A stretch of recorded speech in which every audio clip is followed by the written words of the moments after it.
Hello, everyone. It's me, Butterfly Spirit 314. So, guys, I've been doing some self reflection and a lot of,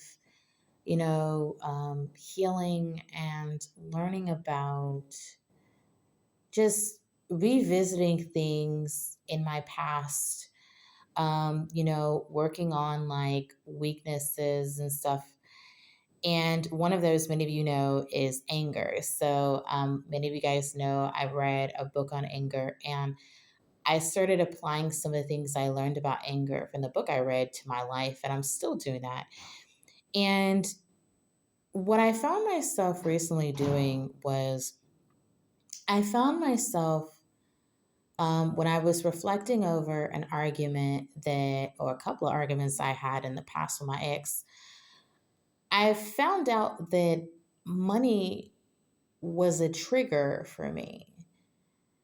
And the reason money is a trigger for me is because when I was growing up, I was in a low income family.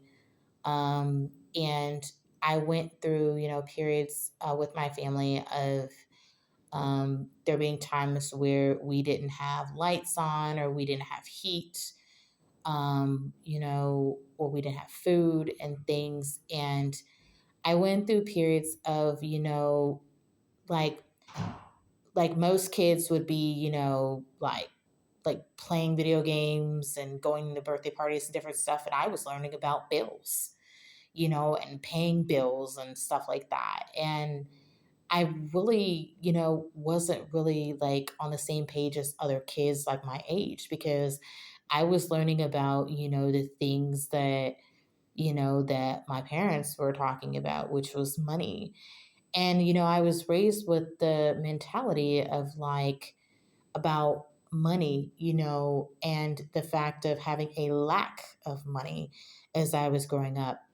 And so naturally, when I got into a relationship, I brought a lot of the things that I learned into that relationship with my ex boyfriend. And I found that, when money came up, you know, things that I grew up learning about money kind of spilled into those arguments. And of course, based off my own experience with money, I felt like my own experience was justified in things. And, as I've been reflecting over those arguments and things, I found myself, realizing that I'm like, you know what? If money is a weakness and something I need to, that's a trigger for me, I think it's important for me to learn about it. And so a few years ago, I ended up finding out about this book, The Psychology of Money, and I read like a little bit of the introduction of the book, and I thought about getting it. I took a screenshot of it, and I have it in my phone, by the way.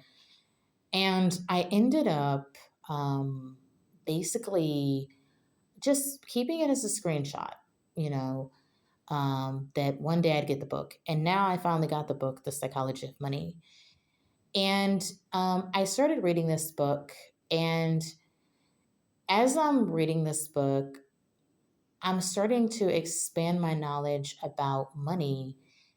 And I'm learning things about money that my parents didn't know about money, things that I didn't know about money. I mean, yeah, I can go to the store, buy things, make financial decisions, but this book is putting money in a whole new perspective than how I was viewing it when I was arguing with my ex boyfriend about it. And, I feel like, I've worked in financial jobs. Of course, people will be like, well, you know about money because you work in finance, so you should know about that. I've had financial classes in college, what more is there to know about money? But the thing is, for me, like, I feel like right now it's important for me to journey through this area of expanding my knowledge on money because I'm wanting to learn from my past, and understand about whether money has to be learning about whether money only has to be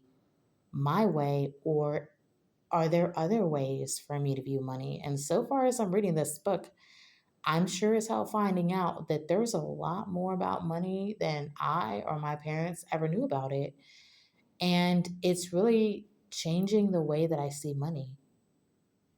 And it's kind of given me a little bit of respect for how other people view money and success. And, that maybe money, having a lot of money, isn't about happiness and isn't going to lead to that.